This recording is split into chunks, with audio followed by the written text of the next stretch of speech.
Bom dia! Ainda não acordou?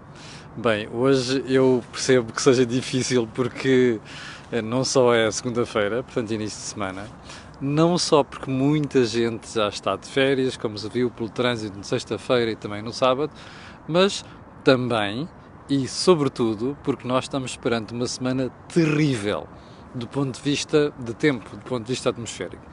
Vai fazer muito calor, aliás, já se nota, é a esta hora da manhã que costuma estar fresquinho, hoje não está nem uma brisa e já se percebe o dia que vai ser, portanto eu percebo que desse lado a malta esteja um bocadinho perturbada e hoje seja difícil acordar cedo e sobretudo olhar para a semana com o ar encorajador. Bom, mas como sabe também, a cor do dinheiro não para. E aliás, e não parou. Se você for ver a semana passada, nós tivemos desde entrevistas até ao Mel Talks, e até o Mel Talks muito interessante, por falar nisso, e também o segundo episódio do programa novo que nós temos no canal A Cor do Dinheiro, que se chama Desejo Imediato. Como já percebeu, quem viu, não tem rigorosamente nada a ver com a economia, tem a ver com relacionamentos interpessoais, ou seja, como é que podemos melhorar do ponto de vista do comportamento, e seja isto em família, seja isto no trabalho, seja isto pais-filhos, seja o que for. Portanto, vale a pena dar um saltinho lá para ver o Desejo Imediato com a psicóloga clínica Alexandra Nunes. Realização da Andréa Costa e também realização e não só, produção também da Andréa Costa.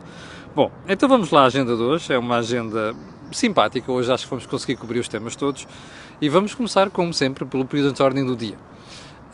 Para comentar o quê? Olha, em primeiro lugar, as eleições regionais em Espanha. Eleições regionais, como você sabe, estiveram para ocorrer em abril, mas depois, com a história da pandemia, os espanhóis acabaram por adiar o ato eleitoral e fizeram-no muito bem. Bom, o que é que se pode tirar das eleições na Galiza e no País Basco?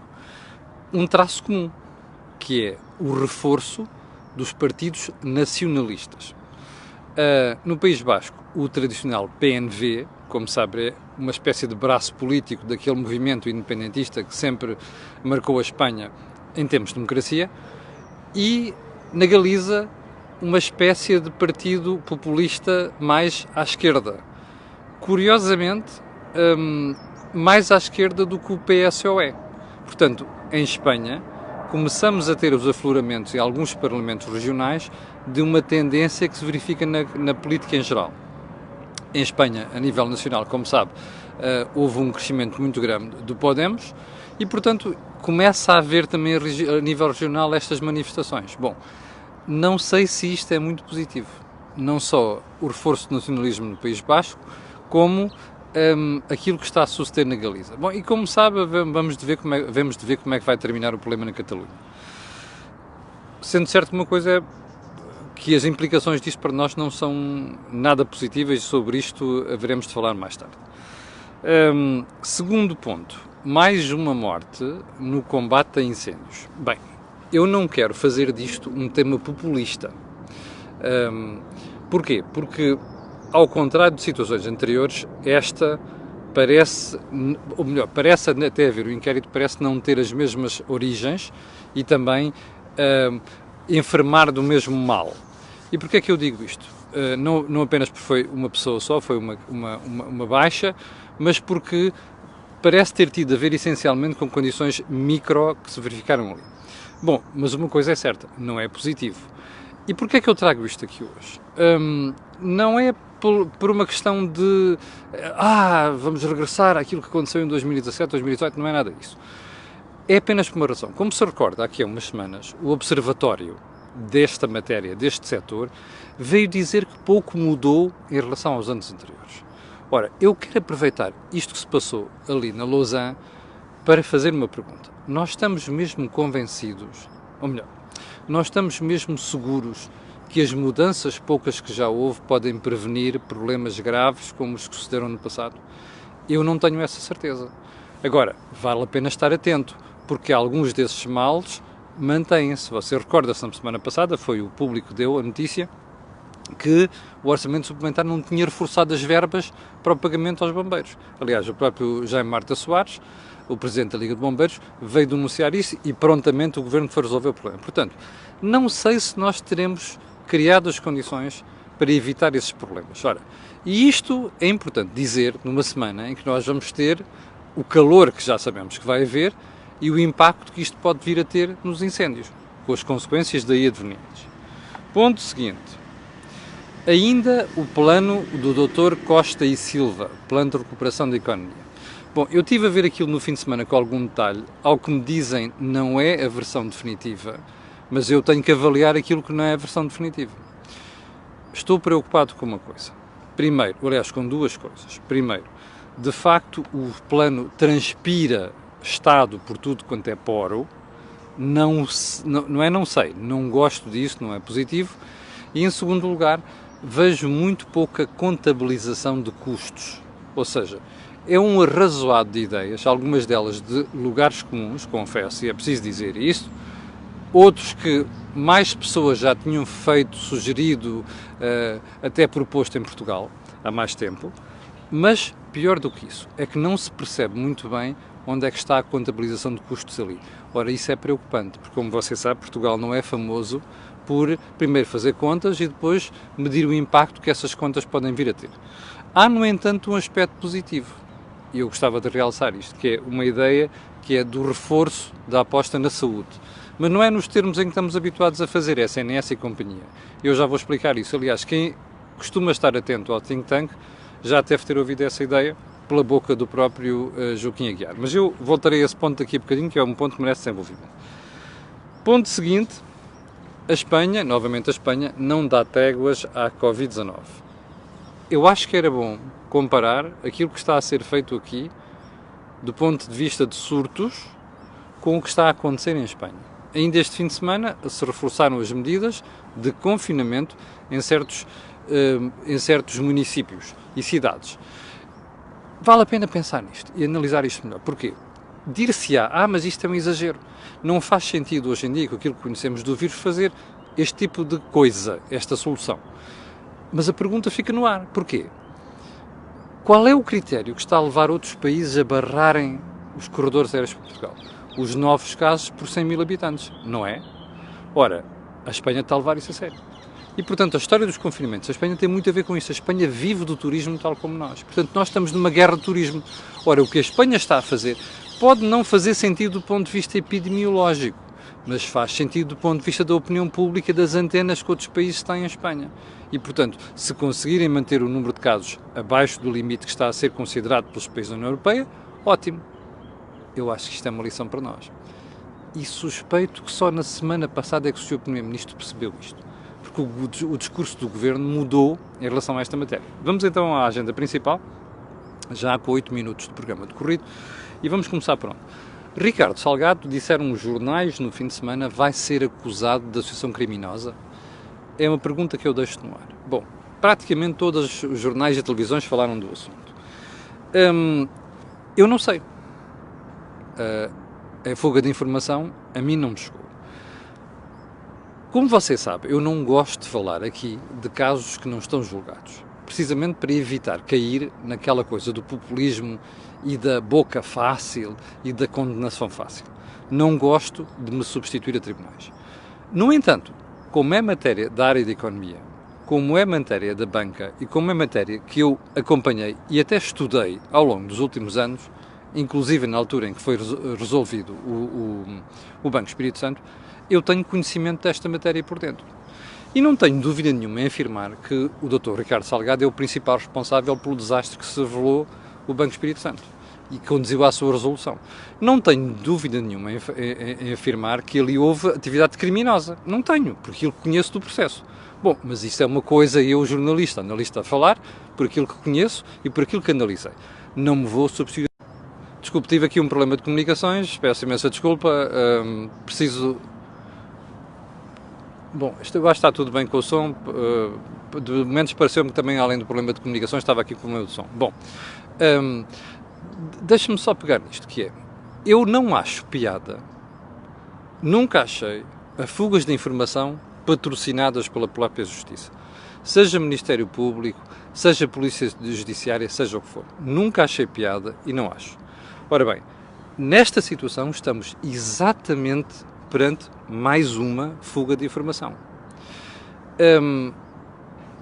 E desta vez, eu acho que o advogado, Dr. Ricardo Salgado, Francisco Prestes de Carvalho, tem toda a razão, que veio dizer no fim de semana, bem, nós, ou seja, eu, que sou da equipa legal do Dr. Ricardo Salgado, não tivemos acesso ao processo. Ora, isto é lamentável. Porquê? É verdade que o Dr. Ricardo Salgado já foi ouvido novamente sobre o assunto, já foi confrontado com novos dados, inclusive, veja a manchete do Correio da Manhã de hoje, inclusive informações que a Suíça mandou para Portugal, para a Justiça portuguesa, e, portanto, nós estamos perante uma situação em que a defesa fica a saber pelos jornais e pela imprensa que o Dr. Ricardo Salgado vai ser acusado de associação criminosa. Bom, isto é absolutamente lamentável.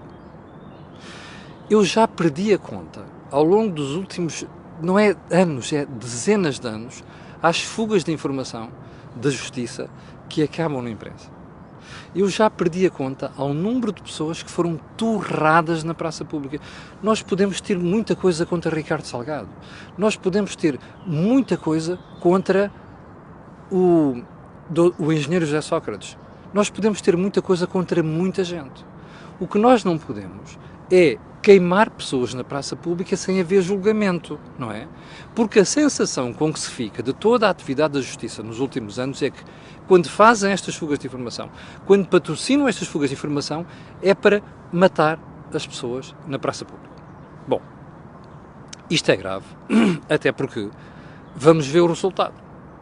Eu falei-lhe nisso na semana passada a propósito da EDP, que é, você lembra-se do caso do Miguel Macedo? Você lembra-se do caso do Dr. António Manuel Paulos, antigo diretor de Serviços Estrangeiros e Fronteiras, que esteve em casa preso. Repare uma coisa, quando o Ministério Público manda prender alguém e o juiz de instrução aceita, quer dizer que aquela pessoa tem aquela aura de criminoso e perigoso. Ora, sentou-se uma pessoa em casa, destruiu-se-lhe a carreira e depois foi ilibado. Eu sei que há gente que depois vem para aqui e diz, o facto de ter sido libado não quer dizer que não seja culpado. Bullshit, desculpa lá. Não é a opinião de uma pessoa, desse lado ou deste lado, que diz se a pessoa é criminosa ou não. É um tribunal. O tribunal existe para julgar. Portanto, se o tribunal olhou para as provas, não teve certeza, ou outra razão qualquer, e ilibou a pessoa está ilibada, ponto final. O problema é que, entretanto, já se matou a pessoa. Isto vale para as EDPs, vale para Miguel Macedo, vale para uma infinidade de processos que nós conhecemos nos últimos dezenas de anos. Ora, isto não é correto. Porque dá a sensação, eu já aqui expliquei, aliás, já coloquei esta pergunta várias vezes, que é, porquê é que essas fugas de informação são patrocinadas? Bom, é para queimar as pessoas, porque sabe que o tribunal não vai condenar. É porque as provas não são fortes? Eu não sei. Mas há uma coisa que sei, é que a forma como isto é feito substitui-se, do ponto de vista do resultado, aos tribunais, que as pessoas são acusadas, ficam com aquela fama para o resto da sua vida e um dia vão andar na rua e alguém lhes aponta o dedo e diz assim, você é daquela história, não sei das quantas, até pode ser o maior inocente do mundo. Isto não se faz. Tenhamos nós o que tenhamos contra Ricardo Salgado, José Sócrates, António Mexia, Manso Neto e toda esta malta, embora sinceramente eu acho que não estão no mesmo plano. Mas portanto aqui fica, uma coisa é a análise jornalística que eu posso fazer e que muita gente pode fazer, outra coisa é estar a patrocinar fugas de informação com o patrocínio, com a cobertura da própria Justiça. Aliás, isto é tudo instigado por malta da própria Justiça e sinceramente não é assim que se julga, não é assim que se julga estes casos. Bom, e como já percebeu, lembra-se da crítica que fiz aqui na semana passada no caso da EDP. Ora, aplica-se exatamente aquilo que está a passar esta semana com a história de Ricardo Salgado. E já agora mais uma coisa. Como para você ver que depois isto não é tão inocente, ficamos a saber que, afinal, a EDP continua da berlinda. Porque ontem foi a vez da RTP. Eu estava a ver os noticiários da RTP e às tantas a RTP diz que teve acesso ao processo e diz que a EDP também vai sentar no banco dos réus no processo de rendas excessivas. Bom, está a ver isto? Ou seja, não há julgamento. Há uma análise feita pelo Ministério Público nos últimos 8 anos e Polícia Judiciária. Ouviu bem? 5, 3, 8 anos. Ok? De repente, deu o fogo no rabo, como dizia a minha mãe, não é? Alguém tem pressa. De um momento para o outro, deu o fogo no rabo aos juízes e ao Ministério Público. Agrava-se medidas, constitui-se arguido, já estava. Tira-se passaportes, diz aos seguranças para barrar a entrada. Desculpa. Com 3 ou 4 juízes que já passaram pelo processo. Eu, sinceramente, gostava de saber o que é que há, de novo, para se fazer isto. Até pode haver. Percebe? O que não pode acontecer é estarem a passar estas coisas para a opinião pública e a opinião pública começar a julgar as empresas e as pessoas antes do tribunal o fazer. Isto não faz sentido. Mas isto vale para as EDPs, para os maçonetes, para o Ricardo Salgado, para o José Sócrates, para o Manel Paulos, para o Miguel Macedo e mais uma infinidade de pessoas que se matou nos últimos anos. Não é aceitável. E o que eu acho espantoso é como é que, primeiro, os procuradores-gerais da República já passaram tantos por aquela instituição nos últimos anos, ninguém consegue pôr termo a isto, percebe? Ninguém consegue penalizar procuradores ou responsáveis da Polícia Judiciária, ou seja, quem for, que deixam sair este tipo de informação, que eu não sei quem é. Por acaso, não é bem assim. Já houve um caso ou outro que eu próprio tive acesso a fuga de informação e não a dei. E, portanto, curiosamente, processos que eu conhecia que estava a investigar como jornalista, como o BPN, por exemplo. Mas, fica esta pergunta. Mas, em vez de estarem para aqui a clamar com histórias de corrupção, mais bullshit e tretas do género, porquê é que a Justiça não põe termo a isto? Eu vou-lhe convidar a fazer um exercício. E é um ponto que não está aqui na agenda, mas eu vou dizer aqui. Faça um Google e procure nos outros países da Europa o que é que se passa com processos em julgamento e investigação. Que é para você perceber que isto é uma novidade portuguesa. Ou seja, esta pouca vergonha, que é matar pessoas na praça pública, é um exclusivo de Portugal. Percebe? Ora bem, isto quer dizer alguma coisa. E eu acho que vale a pena pensar nisso. Bom, vamos então para o ponto seguinte, que isto aqui vai-se fazendo tarde. A boa ideia, a tal boa ideia do plano Costa e Silva. A uma certa altura, o Costa e Silva fala lá em fazer de Portugal a fábrica de saúde da Europa. Olha, eu acho muito bem. Aliás, acho estranhíssimo como é que, dos vários governos que nós tivemos nos últimos 20 anos, nenhum se preocupou com isto. Nós temos condições em Portugal para tornar Portugal uma espécie de, não é de turismo de medicina, mas é fazer daqui, com os excelentes recursos humanos que nós temos na área médica, enfermeiros, médicos e por aí adiante, cirurgiões, especialistas, e boas instalações, por exemplo, os hospitais privados que existem, nós temos condições para fazer, através de criação de escala, uma espécie de fornecedor de serviços de saúde para a Europa. Se você for a qualquer país da Europa, alguns serviços que em Portugal são feitos ao preço da uva mejona, uma bagatela autêntica, são cobrados a preços elevadíssimos lá fora. Mas, se isto funcionar como está a funcionar nos Estados Unidos e há de funcionar um dia, você vai ter o Alentejo, Trás-os-Montes e as Beiras como uma espécie de Arizona da Europa. Se você for ao Arizona e mesmo à Flórida, vai ver aquelas pessoas mais velhas que vão para lá passar a sua reforma e tem lá tudo. Serviços de comunidade, mas serviços médicos. Ora, eu acho que isto é uma ideia que tem todas as condições para andar.